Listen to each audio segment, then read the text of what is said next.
Bonjour, moi c'est Cora Loomis, nutritionniste, et j'ai le plaisir de vous présenter la présentation, la conférence aujourd'hui, les TCA, s'informer pour mieux comprendre.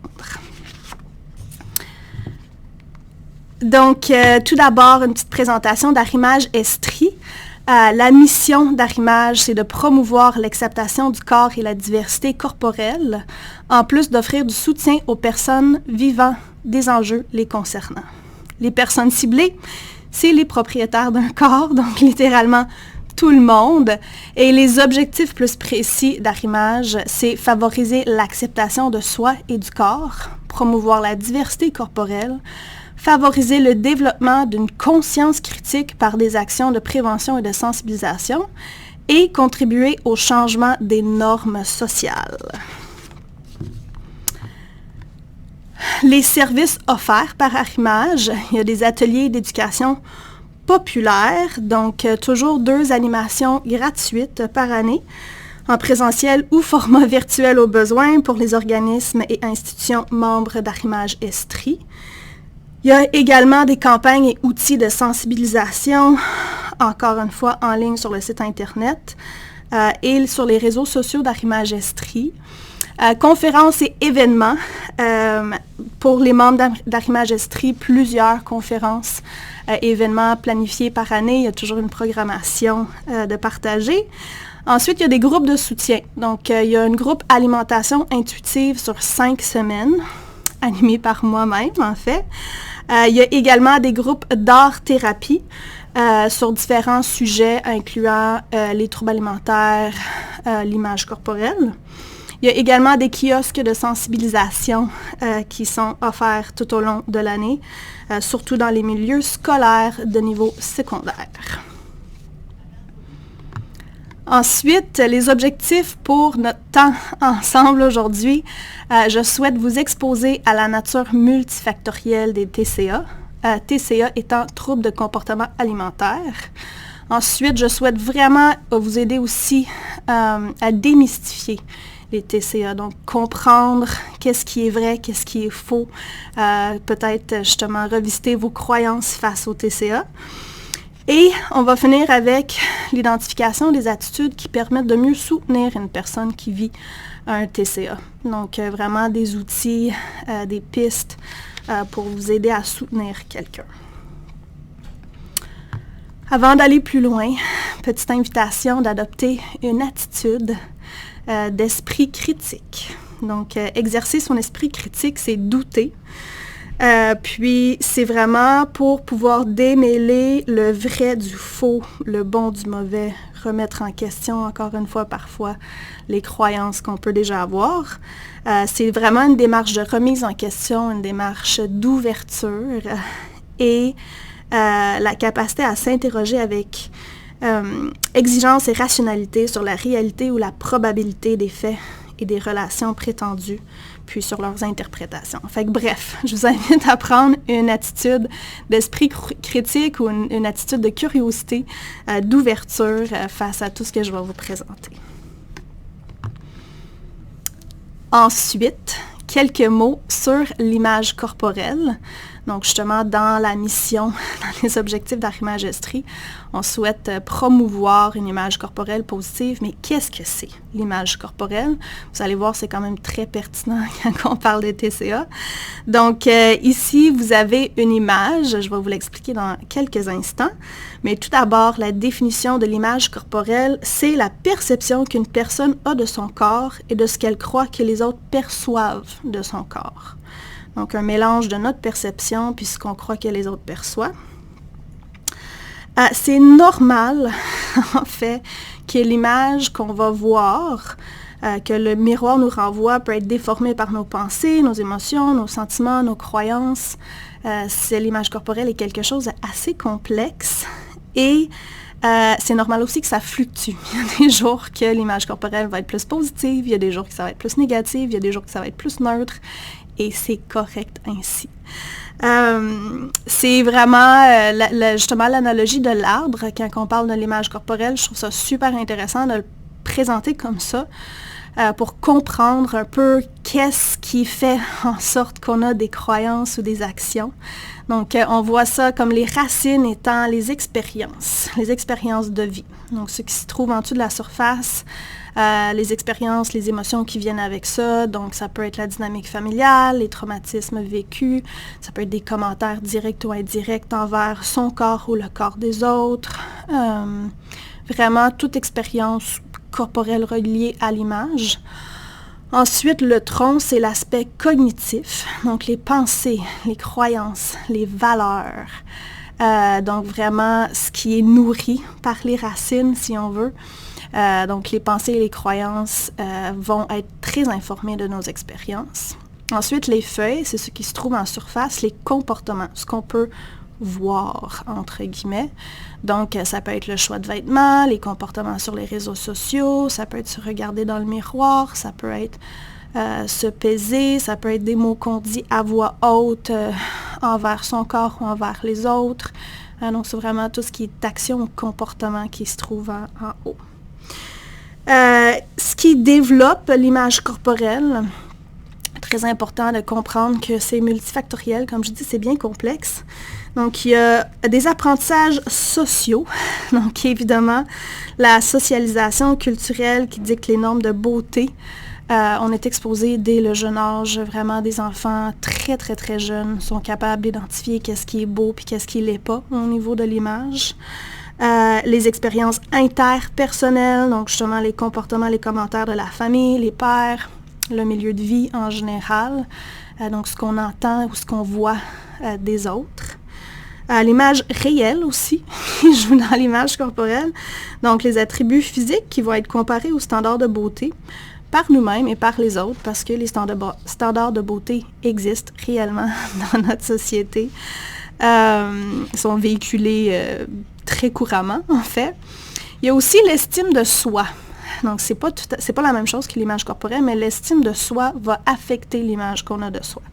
Donc, une estime de soi positive, c'est une estime de soi qui est basée sur des facteurs variés, pas uniquement l'apparence. Donc, l'image qu'on a de soi fait partie de tout plein de choses qui fait en sorte qu'on a une estime positive de soi-même. Il y a aussi un autre facteur, l'investissement de l'image corporelle, donc l'importance cognitive, comportementale et émotionnelle du corps dans l'évaluation générale de soi. Donc vraiment l'emphase qu'on met sur son image. Il y a aussi la personnalité qui rentre en compte. En fait, on voit vraiment que les enjeux d'image corporelle vont être plus présents chez les personnes qui sont perfectionnistes, qui ont besoin de beaucoup d'approbation. Qui ont tendance à adhérer aux stéréotypes féminins aussi. Donc, l'image corporelle va être un plus gros défi pour les personnes qui ont ces traits de personnalité-là. Il y a aussi la compétence corporelle. Qu'est-ce que c'est? C'est la connaissance des capacités de son corps. Donc, justement, on s'éloigne un peu de l'apparence, puis on va plus dans la fonctionnalité, les capacités.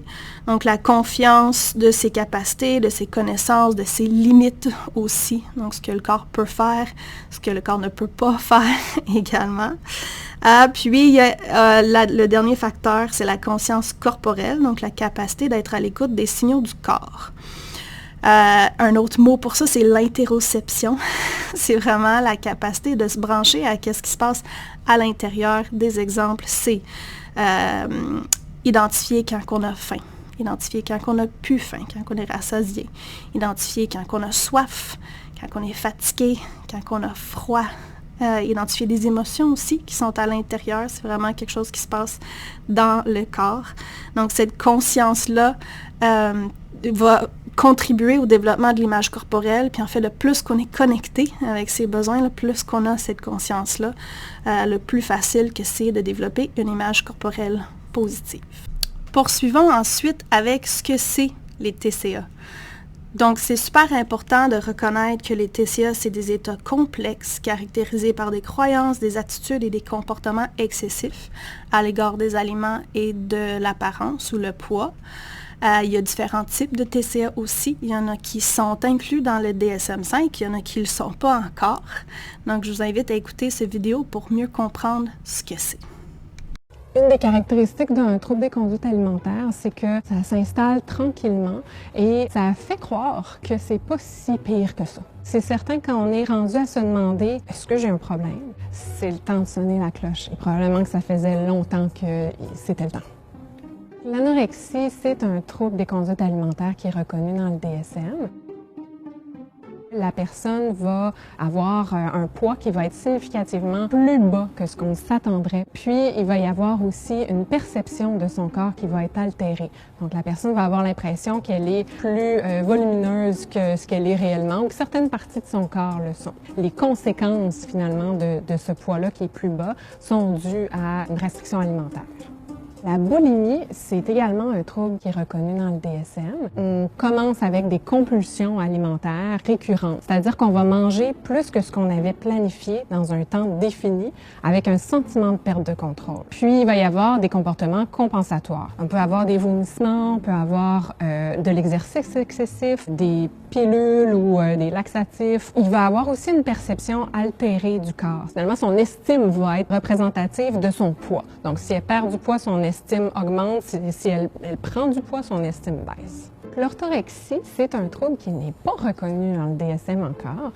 Par contre, c'est un trouble dont on entend parler dans les médias. C'est un trouble aussi qui est quand même documenté dans la littérature scientifique. En gros, ça s'inscrit autour d'une alimentation trop santé, où est-ce que finalement la personne va aller vers de la rigidité, va aller vers un extrême. C'est-à-dire que l'alimentation detox, ultra bio, ou cru, végétalien et compagnie, va finir par devenir extrêmement rigide et causer une malnutrition ou des conséquences pour la santé qui vont être assez sévères.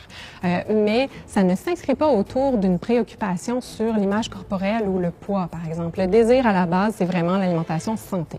L'hyperphagie, c'est un trouble des conduites alimentaires qui a été reconnu plus récemment. C'est un trouble où est-ce que la personne va avoir des compulsions alimentaires avec un sentiment de perte de contrôle, des grandes quantités de nourriture. Puis, il va y avoir vraiment un sentiment de honte ou de culpabilité qui va suivre la compulsion alimentaire. La personne va chercher à manger d'une manière isolée. Puis, en même temps, il va y avoir une grande détresse suite à ces compulsions-là. C'est un trouble qui n'a pas de comportement compensatoire associé. Donc, c'est principalement orienté autour des compulsions alimentaires. La dysmorphie musculaire, c'est un trouble qui n'est pas un trouble des conduites alimentaires. Il s'inscrit davantage dans les troubles obsessionnels compulsifs, les TOC. La personne va avoir une obsession autour de la musculature de son corps. Ça sera jamais assez. Cette obsession-là va orienter des compulsions, comme par exemple la vérification dans le miroir excessif, des entraînements au gym excessifs. Plus l'obsession est présente, plus la compulsion est présente et ça tourne. C'est quelque chose qui touche davantage les hommes. Étant donné que les troubles des conduites alimentaires, on pense souvent que c'est lié aux femmes exclusivement, ce qui n'est pas le cas. C'est important de garder ça en tête pour être capable d'attraper les hommes qui en souffrent puis de leur offrir de l'aide.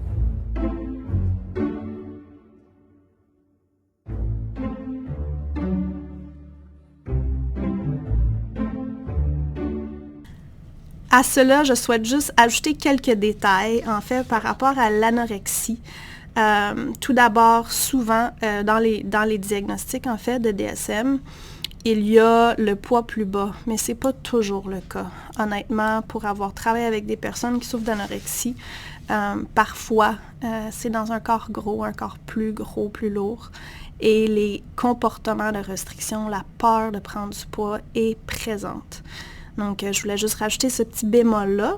Il y a aussi différents types d'anorexie. Il y a le type vraiment restrictif, où est-ce que la perte de poids est obtenue par le régime, le jeûne ou l'exercice physique excessif. Puis il y a aussi le type hyperphagique purgatif, où est-ce que la personne va vivre, en plus de la restriction, des crises alimentaires ou des comportements compensatoires qui peuvent ressembler à des comportements compensatoires qu'on voit justement dans la boulimie. Donc voilà, je voulais juste rajouter ces petits détails-là par rapport aux différents types de TCA.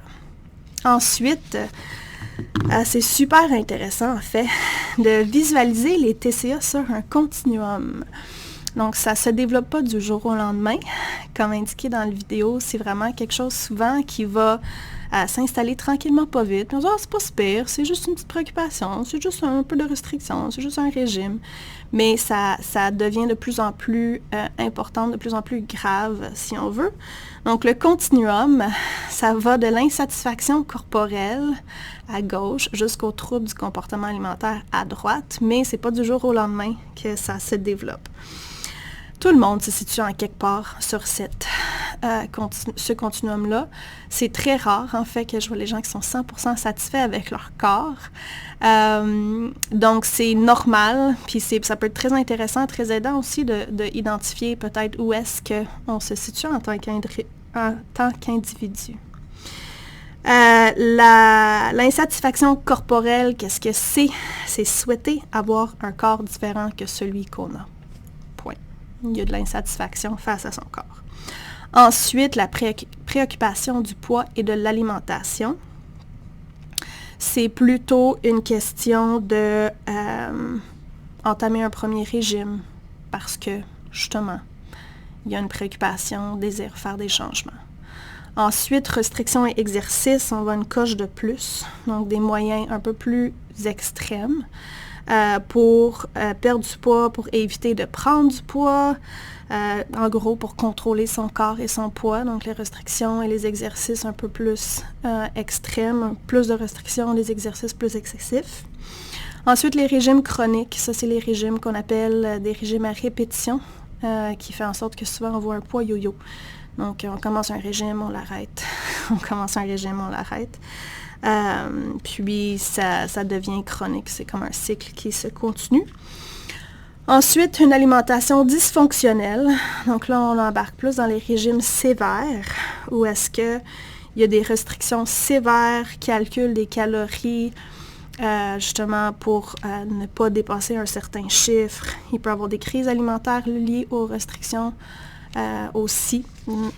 Et ensuite, il y a vraiment le développement d'un trouble du comportement alimentaire où est-ce qu'il y a obsession, préoccupation excessive du poids, de l'apparence et de l'alimentation.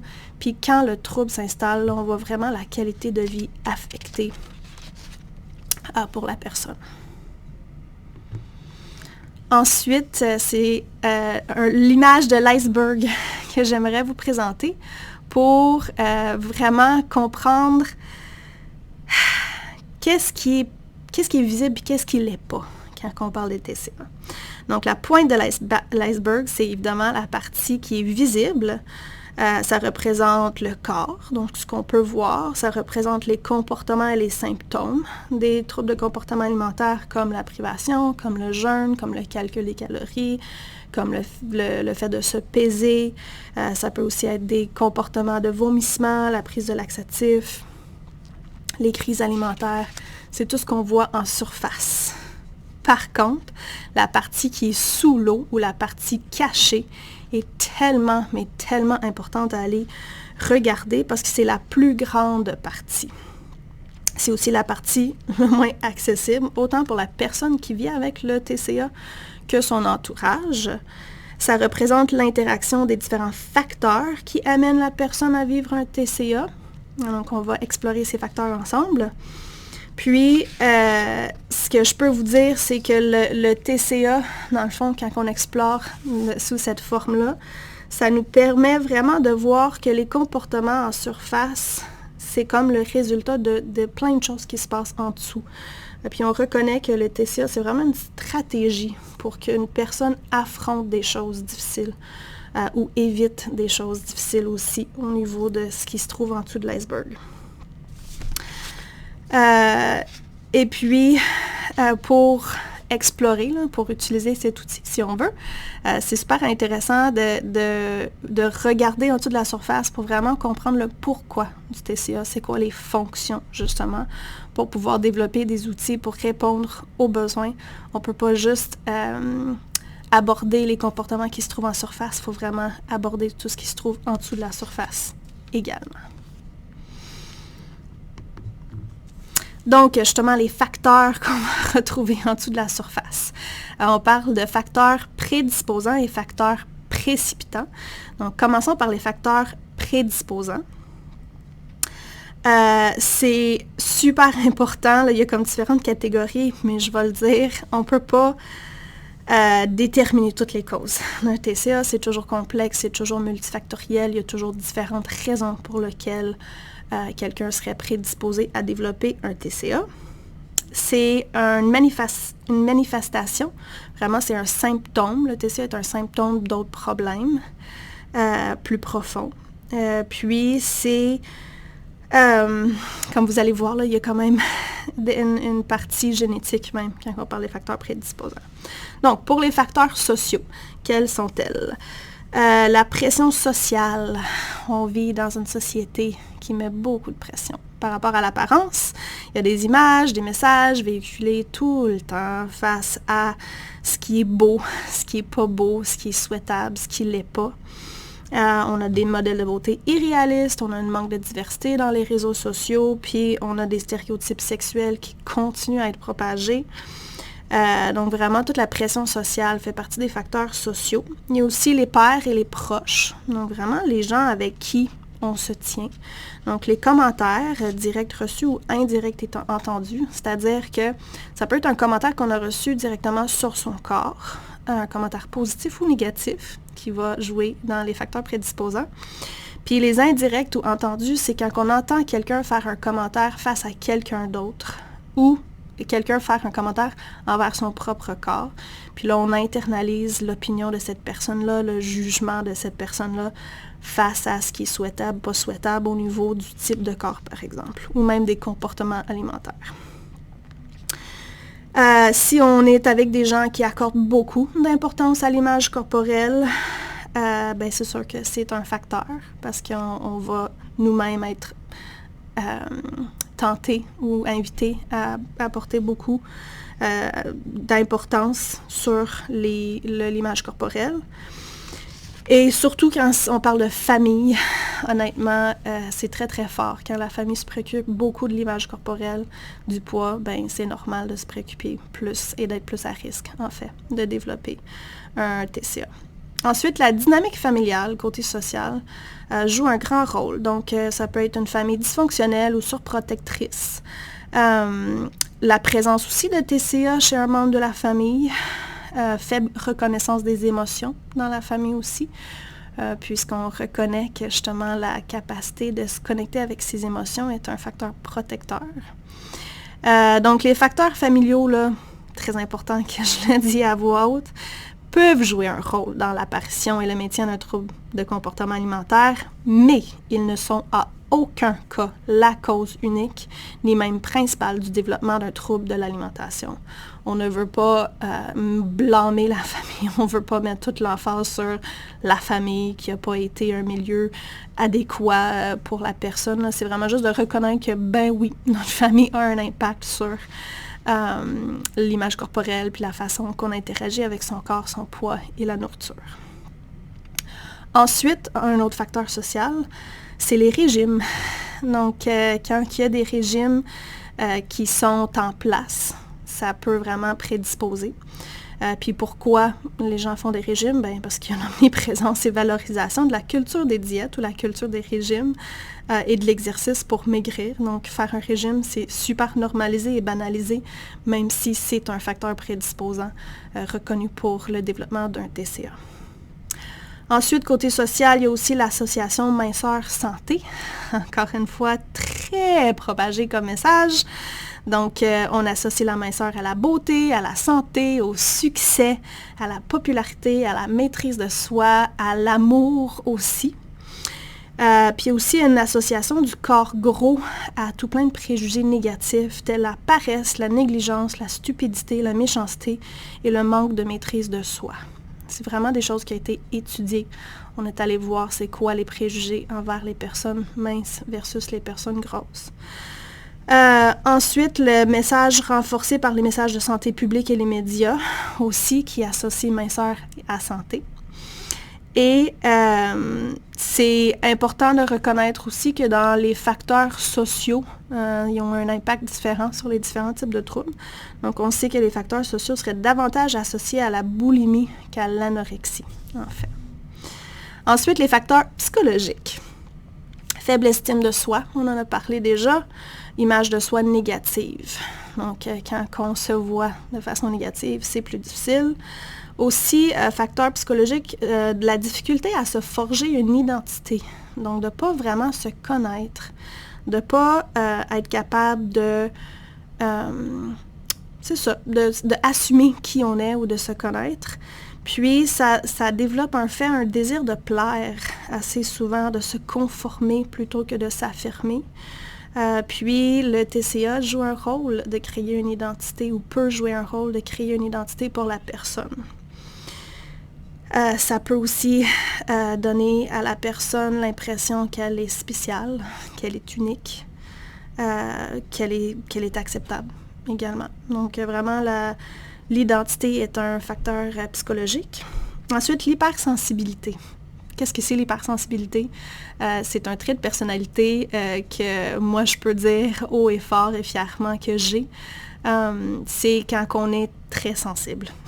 Point. Moi, j'appelle ça un super pouvoir parce que ça nous permet de faire plein de belles choses, mais ça rend aussi des situations difficiles très difficiles. Ça rend des expériences très intenses et parfois intolérables. Donc, on sait que côté psychologique, les personnes qui sont hypersensibles sont plus à risque de développer un TCA. Ensuite, la transformation du corps. Donc, vraiment, comment on perçoit des changements corporels au cours d'une vie versus la pression de la société. Donc, si je peux me permettre, les corps sont faits pour changer. Tout au long de sa vie, le corps va changer. Par contre, la société dit non, important que ça ne change pas. Donc, quand que le corps se transforme, notre réaction psychologique, notre réaction émotionnelle à ça va jouer un rôle dans les facteurs prédisposants. Ensuite, la santé psychologique de l'individu en général. Donc, des facteurs prédisposants, ça peut être de l'anxiété, l'impulsivité, la dépression. Donc, vraiment, la santé psychologique joue un rôle. Donc, si les choses vont moins bien, ben c'est sûr que ça peut être un facteur prédisposant. Les forces de la personne aussi, plus un facteur protecteur. Donc, la résilience, la communication, l'affirmation de soi, la créativité, la réflexion, la capacité de prendre conscience, l'introspection de ce qui se passe à l'intérieur. Puis aussi la personnalité, comme on a déjà discuté par rapport à des facteurs, si on veut, la personnalité de la personne va jouer un rôle. Ensuite, côté facteurs biologiques, c'est vraiment des antécédents familiaux. Donc, s'il y a justement des problèmes psychologiques dans la famille, l'anxiété, l'impulsivité, la dépression, la présence aussi de TCA dans la famille, bien, c'est sûr qu'il y a davantage de risques. Puis l'hérédité aussi. On voit que l'hérédité est un facteur qui augmenterait le risque de développer un TCA par la transmission des traits de tempérament ou d'une vulnérabilité à une perturbation, donc une difficulté à s'adapter à des situations qui changent rapidement. Juste pour faire du pouce un peu plus sur le contexte culturel, donc vraiment pour bien comprendre à quel point que la pression d'être mince est là, jasons de la stigmatisation du corps gros et la valorisation de la minceur. Donc notre culture valorise l'obsession de la saine alimentation et l'intellectualisation de l'alimentation au détriment de l'écoute des besoins du corps. Donc, on mange beaucoup plus avec notre tête qu'avec notre corps dans notre société, puis c'est valorisé parce qu'il faut se contrôler pour bien manger au lieu de s'écouter, ce qui n'est pas vrai, by the way. La pression sociale de bien manger ou de manger santé est très présente, propagée par justement la santé publique, puis par certains professionnels de la santé également. Il y a une surabondance de messages concernant l'alimentation, en plus qui sont contradictoires, fait que les gens ne savent plus où aller chercher l'information. Il y a aussi vraiment, puis quand je dis bombarder, là, vraiment partout, c'est partout. C'est autant la santé publique que les émissions de cuisine, que les livres et les magazines, que l'Internet, les réseaux sociaux, les organismes aussi, en voulant bien faire parfois, vont passer un message que la santé passe par une alimentation parfaite. Même chez les épiceries, là, des fois, il y a des messages qui renforcent tout ça. C'est assez quelque chose. Ensuite, il y a la perception du corps mince, donc la valorisation de la minceur, si on veut, qui fait en sorte que les préjugés existent pour dire que, encore une fois, ça a été étudié. C'est vraiment basé sur les vraies perceptions des gens. Donc, les idées préconçues en lien avec le corps mince, c'est que ça rime avec modération, maîtrise de soi, acceptation sociale, performance, séduction, santé, contrôle, réussite, richesse ou statut social. Donc, beaucoup de choses positives qui sont rattachées ou attachées à un corps mince, ce qui valorise évidemment la minceur. Et il y a énormément de stigmatisation face au corps gros. Donc, les personnes grosses vivent la grossophobie, la stigmatisation au quotidien. Vraiment. Puis, les préjugés qui sont véhiculés par rapport au corps gros, c'est que la personne n'a pas ou peu de motivation, fait des mauvais choix, n'est pas intelligent, néglige sa santé ou son hygiène, un manque de volonté et de contrôle de soi. Puis c'est aussi associé malheureusement à un échec moral. Donc des choses assez intenses, assez négatives, des gros préjugés, jugements qui rend évidemment le corps gros quelque chose qui n'est pas désirable dans notre société. On sait qu'il y a des conséquences reliées à la stigmatisation basée sur le poids. Donc la stigmatisation va ou peut apporter un stress psychologique. Puis comme je dis, la plupart du temps, c'est vraiment quotidien. La dépression, l'anxiété, la hausse de consommation calorique, comportement alimentaire mal adapté, des crises alimentaires aussi. Donc ça a un impact sur les habitudes alimentaires. Moins d'activité physique, c'est pas agréable d'aller bouger avec tous ces préjugés-là qui suit la personne. L'isolement social. Puis, au niveau même professionnel, il y a des iniquités. Donc, en contexte d'emploi, d'éducation, de relations interpersonnelles, plusieurs préjugés font en sorte qu'il y a moins de succès. Il y a vraiment moins de promotion, par exemple, au travail pour les personnes grosses. Donc, c'est assez lourd, honnêtement, le contexte culturel dans lequel on baigne en ce moment. On peut appeler ça la culture des régimes ou la culture des diètes, qui fait vraiment la stigmatisation du corps gros et qui valorise la minceur et qui propage l'idée qu'il faut absolument contrôler son alimentation et son image pour pouvoir être dans un corps mince. Ensuite, on va regarder ensemble les facteurs précipitants. Donc, on comprend qu'il y a des facteurs prédisposants qui mettent une personne plus à risque de développer un TCA. Puis maintenant, les facteurs précipitants. Donc, si les facteurs de risque sont en place et il y a des événements qui précipitent le développement d'un TCA, c'est ça que je vous explique. Donc, ça peut devenir de plein d'origines différentes, évidemment. Entre autres, des pertes, des séparations, des deuils. En gros, des choses difficiles à traverser dans une vie. Ça peut être des échecs sur le plan professionnel, personnel, amoureux. Ça peut être des traumatismes, des accidents, des agressions à caractère sexuel, n'importe quel événement que la personne va vivre comme un traumatisme. Il y a aussi la grossesse, reliée vraiment au changement corporel très normal et naturel qu'une femme enceinte va vivre, mais qui peut vraiment bouleverser justement l'image que la personne a d'elle-même. Ça peut être une promotion, donc quelque chose qu'on peut percevoir comme positif, une promotion au travail, mais qui vient avec son lot de responsabilités et de stress.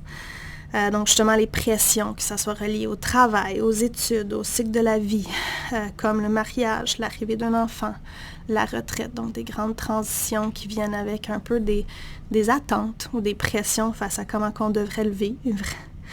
Ça peut être d'autres transitions aussi, comme des changements d'année à l'école, des déménagements, que ce soit un déménagement d'appartements, de maisons, un déménagement de ville, un déménagement de pays. C'est des gros événements qui peuvent précipiter justement le développement d'un TCA en présence des facteurs prédisposants.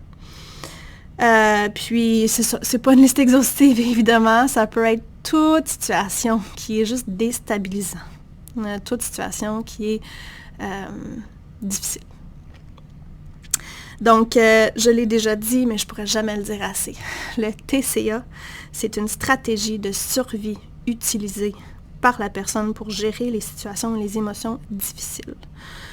C'est souvent un des facteurs précipitants. Ça va être la restriction calorique.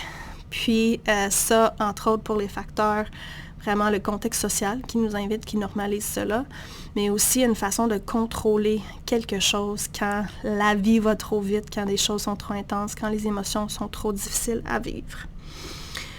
On sait, en fait, que chez les personnes dont les prédispositions génétiques sont favorables aux troubles alimentaires, le TCA peut apparaître la plupart du temps à la suite d'une diète, puis il suffit d'un régime modéré de 3 semaines qui peut altérer les fonctions cérébrales et réduire les substances qui contrôlent l'humeur, la pensée, la satiété, et ça peut faire effet boule de neige.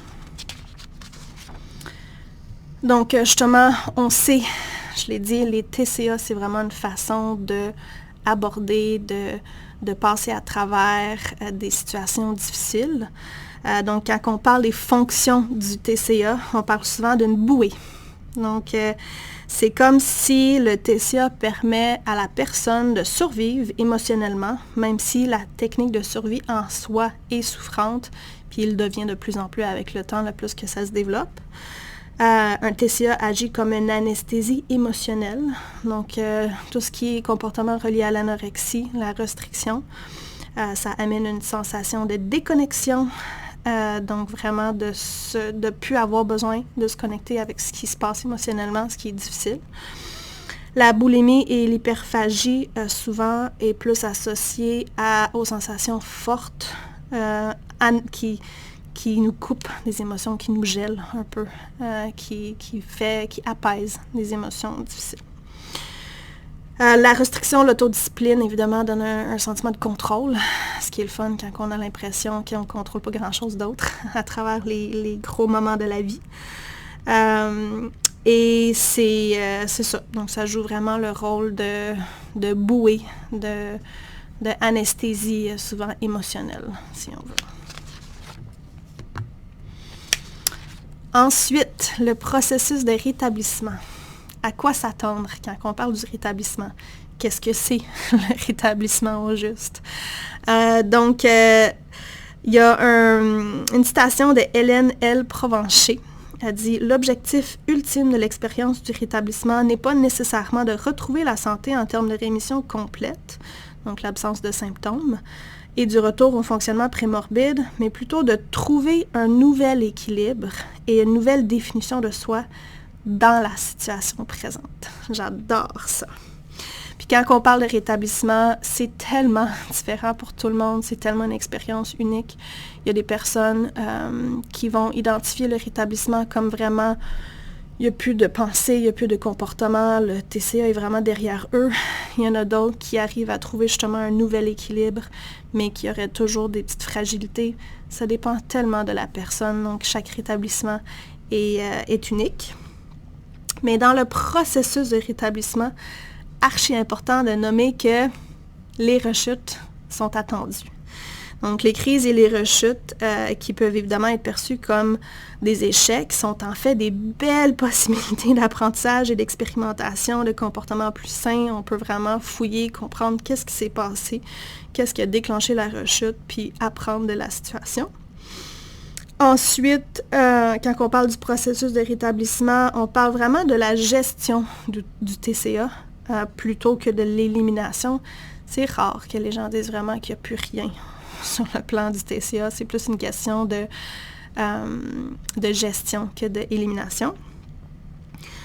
Pour tout au long du processus, il faut se rappeler que la personne est l'experte de son corps et de ses besoins. Donc, la personne qui vit le TCA. Chaque personne a une expérience très unique. Chaque personne va avoir des besoins et des objectifs qui lui sont propres. Et quand on accompagne quelqu'un, c'est archi important de ne pas imposer sa vision du rétablissement ou sa vision, ses idées de ce que la personne devrait faire ou doit faire. Chaque personne a un rythme différent. Le rétablissement, si on parle en termes de temps, c'est vraiment différent pour chacun. Ce qu'on reconnaît par contre, c'est le plus long que les comportements de TCA sont présents.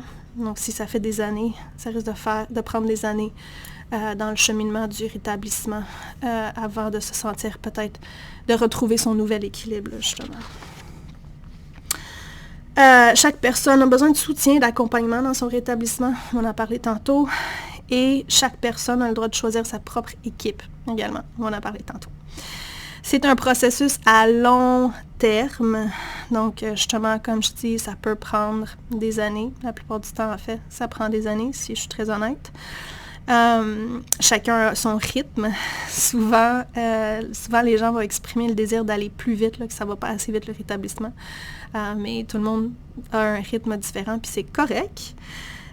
C'est un processus où est-ce que justement ça permet d'apprendre des rechutes. Les rechutes sont normales, il faut s'y attendre. Puis on mise sur la qualité de vie tout au long du processus. Donc vraiment mettre de l'énergie à améliorer la qualité de vie, c'est la base du rétablissement. Donc s'accrocher au pourquoi que la personne fait des efforts pour se rétablir. C'est vraiment identifier qu'est-ce qui est important, c'est quoi les valeurs, c'est quoi les passions, qu'est-ce qui fait que la personne peut développer une vie, le fun. On sait, en fait, c'est pour ça qu'on axe là-dessus, on sait que quand la qualité de vie augmente, les comportements du trouble de comportement alimentaire, le TCA diminue.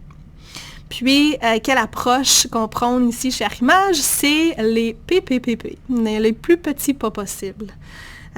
C'est archi important de fixer des objectifs réalistes, respecter les besoins et le rythme de la personne. Puis les plus petits pas possibles, des fois sont vraiment toutes petites, puis ça peut avoir l'air d'être rien, mais en fait, chaque pas nous amène de plus en plus proche du rétablissement d'un nouvel équilibre. Quelques mots de plus par rapport aux rechutes, parce que c'est vraiment une partie normale du rétablissement, mais qui n'est peut-être pas assez discutée. Donc, on reconnaît justement que dès qu'on commence à aborder le TCA, à fouiller justement en dessous de l'iceberg, ben, ça déséquilibre des affaires. Ça réveille certaines affaires aussi. Donc, les attitudes, les modes de réaction, ça peut vraiment provoquer un déséquilibre, puis provoquer des rechutes. C'est correct. Belle possibilité d'apprentissage, d'expérimentation, de changement. Puis on peut toujours voir, en fait, j'aime bien me présenter comme ça, des rechutes comme des petits drapeaux de dire « Ah, il y a quelque chose de plus important à aborder à cette étape-ci ». Donc, des petites questions, si ça peut aider certains, des petites questions à se poser par rapport à une rechute, c'est qu'est-ce que la rechute nous apprend? Quel est le message qu'elle nous envoie? Que se passe-t-il en ce moment? Y a-t-il un enjeu qui n'aurait pas été travaillé? Puis assez souvent, c'est vraiment ça. Est-ce que c'est une nouvelle source de stress, une période plus difficile, un manque d'outils ou de ressources? Qu'est-ce qui se passe? Donc, je vous invite à devenir vraiment curieux face aux rechutes, que vous vivez un TCA ou que vous soutenez une personne avec un TCA. La curiosité est de mise. Pour la dernière partie de notre conférence, je vais vous partager comment soutenir une personne vivant un TCA. Donc, j'ai quelques conseils à vous donner. Tout d'abord, assurer la sécurité de la personne. Donc, comment on sait qu'il y a urgence? Il y a une situation d'urgence quand on ressent, quand on a le sentiment qu'une personne n'est pas en sécurité. Donc, vraiment se fier à son intuition. Lorsqu'une personne démontre des problèmes physiques graves, par exemple des étourdissements, des évanouissements, de la difficulté à se tenir debout, vision dérangée, incapacité à s'exprimer. Lorsqu'une personne refuse de boire, donc risque de déshydratation. Lorsqu'une personne est enceinte. Lorsqu'une personne fait du diabète de type 1.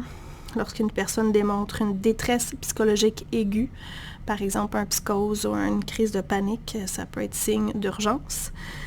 Puis aussi lorsqu'une personne tient des propos suicidaires.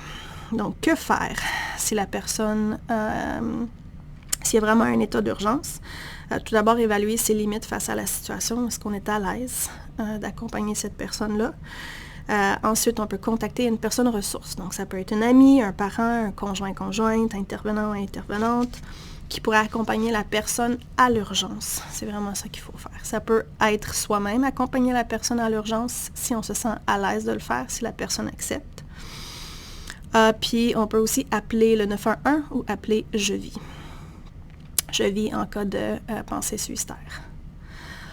Ensuite, deuxième conseil ou outil pour accompagner une personne vivant un TCA, c'est de comprendre les TCA. Donc, vraiment se renseigner sur les TCA, comprendre justement les différents types, le rôle des TCA, la complexité de la situation, comprendre la nature multifactorielle des TCA. J'ose croire que si vous êtes rendu là dans la conférence, vous avez déjà une meilleure idée de qu'est-ce que c'est, puis c'est quoi les fonctions. Si vous avez besoin de soutien supplémentaire, il y a la ligne d'écoute d'ANEB Québec, vraiment géniale, qu'on peut appeler en tant que personne qui a juste des questions, n'a pas besoin de vivre un TCA pour appeler ANEB Québec. Le numéro, c'est le 1-800-630-0907. Vous pouvez aussi faire une petite recherche ANEB Québec, vous allez le trouver très rapidement. Ensuite, respecter le rythme de la personne. Les nommer par rapport au rétablissement, le rythme de chacun est très unique. Il faut le respecter. Donc, pousser le rétablissement, demander à la personne d'aller mieux plus vite, ça aide vraiment pas. C'est vraiment la personne qui vit un TCA qui peut décider de demander de l'aide. C'est à la personne de choisir le type d'aide qu'il a besoin également. S'attendre ou se rappeler justement que les rechutes font partie du rétablissement. Donc, on peut respecter ça dans le rythme. Puis, ne pas oublier que la personne a besoin de soutien tout au long du processus de rétablissement, particulièrement lors de la reprise alimentaire ou la normalisation de l'alimentation, surtout si c'est accompagné d'un gain de poids, parce que c'est archi confrontant pour la personne.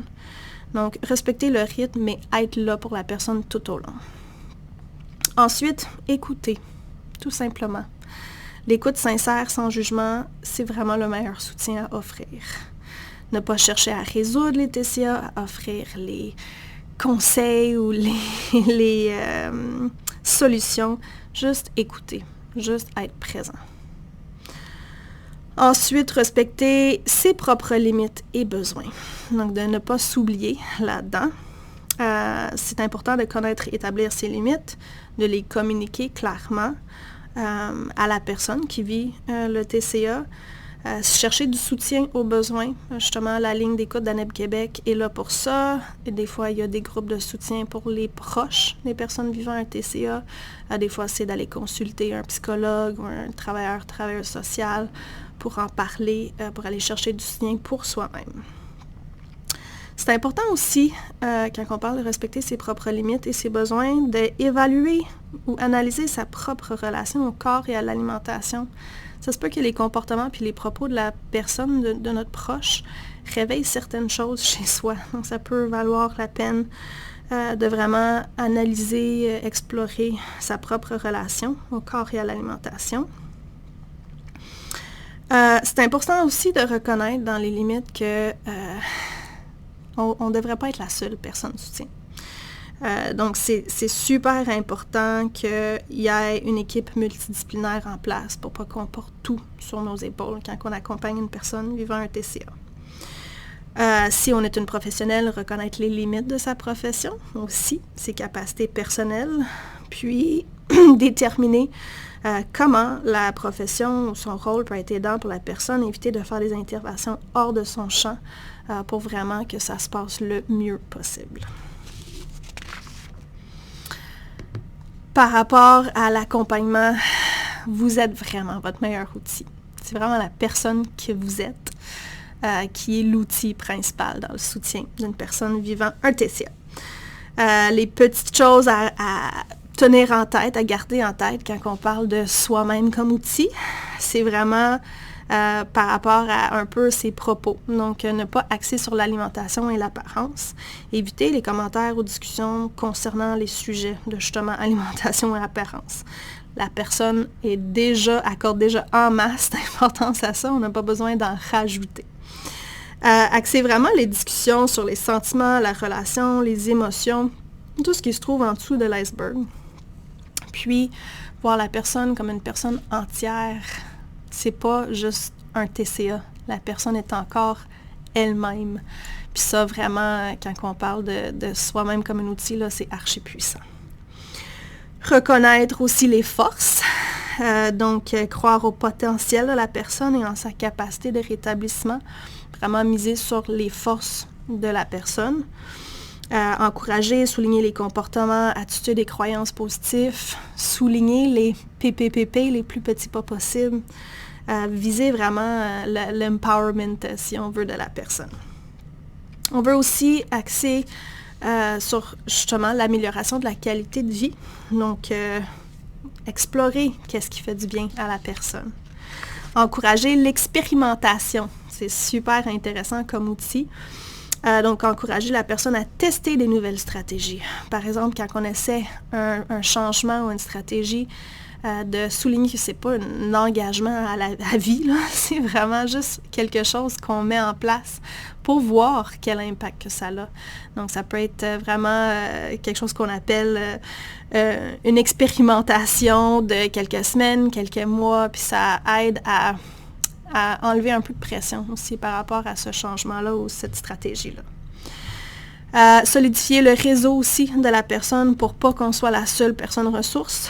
Donc, valider le réseau de soutien de la personne, famille, amis, collègues, groupe de soutien professionnel, peu importe. Puis accompagner la personne dans la solidification de son réseau. Des fois, ça veut dire amener la personne à des groupes de soutien. Des fois, c'est organiser des rassemblements entre amis ou famille. Mais c'est vraiment une belle façon aussi d'utiliser soi-même comme outil.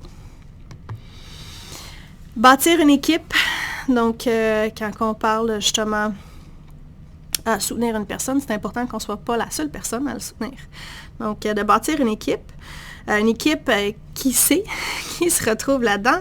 C'est un mélange de professionnels et de proches. Très important de trouver des personnes avec lesquelles on se sent bien. Donc, ça, c'est vraiment plus pour la personne qui vit un TCA. Se faire confiance. Vous trouvez une équipe. Trouver les gens avec qui on est à l'aise, avec qui ça clique. Puis ce ne serait pas tous les professionnels avec qui ça va cliquer, ce ne serait pas tous les amis avec qui ça va cliquer ou avec qui on se sent bien. Puis c'est correct comme ça. Mais l'équipe doit vraiment être des personnes qui nous font sentir bien. Très, très normal d'aller chercher le soutien qui nous convient. Donc, souvent, on va parler des professionnels, mais c'est aussi des proches. Puis c'est pas tous les professionnels. C'est pas une obligation, par exemple, d'avoir un psychologue, un médecin puis un nutritionniste. C'est comme un peu la brochette classique des professionnels, mais ça peut être d'autres choses. Par exemple, des art-thérapeutes, des kinésithérapeutes, des travailleurs sociaux, justement, qui peuvent aussi aborder le sujet. Des fois, c'est un groupe de soutien qui convient mieux qu'un suivi plus individuel. Ça dépend vraiment. Donc, c'est correct de choisir son équipe. La psychothérapie, généralement, est très, très, très aidant dans le processus de rétablissement. Mais il faut prendre le temps de trouver la bonne personne et la bonne approche.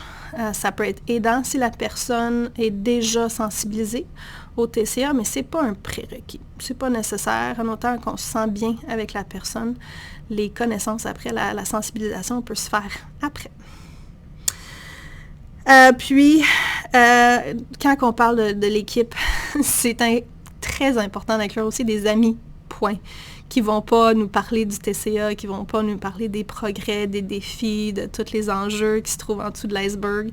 Vraiment juste des gens qui nous permettent de penser à autre chose, d'avoir du plaisir, de décrocher, un peu si on veut. Donc ça aide à avoir une qualité de vie plus intéressante, ce qu'on sait aide dans le rétablissement. Pour finir, je pense que c'est bien clair, mais on va le dire à voix haute, le problème n'est pas dans l'assiette. quand on parle de TCA, oui, c'est un trouble de comportement alimentaire, mais c'est pas les aliments, c'est pas l'alimentation qui est le problème, c'est vraiment tous les enjeux plus psychologiques, sociaux, la partie cachée de l'iceberg qui est à la base du TCA. Puis le TCA, les comportements qui touchent à l'alimentation, c'est vraiment juste des effets secondaires de tout ça, une façon d'essayer de gérer tout ça. Si jamais vous avez des questions suite à cette conférence, n'hésitez pas à contacter Arimagestrie. Les infos de contact dans quelques instants. Mais sinon, à retenir, donc le iceberg, le TCA est multifactoriel, les symptômes ne sont que la pointe. Il est important d'adresser la partie cachée parce que c'est vraiment là, en touchant tout ce qui se trouve en dessous de la surface, qu'on va pouvoir entamer le vrai rétablissement. Les TCA, c'est comme une bouée. Donc, il y a des fonctions très émotionnelles au TCA. Le chemin du rétablissement, c'est quelque chose qui est long et unique. Ça comporte des crises, des rechutes, des beaux moments, des moins beaux moments. C'est correct, c'est normal. Le TCA n'est pas un problème d'alimentation, donc c'est pas dans l'assiette. C'est archi important d'axer vraiment la relation avec la personne sur les émotions vécues plutôt que le poids et l'alimentation. C'est en adressant les enjeux psychologiques, émotionnels qu'on va voir les comportements diminuer. Le concept de plus petit, pas possible, vraiment à retenir, c'est tellement beau de voir chaque pas avancer tranquillement, pas vite. Puis le plus petit pas possible, ça fait en sorte qu'on peut avancer versus avoir juste trop peur devant le défi du rétablissement qui se pointe devant nous.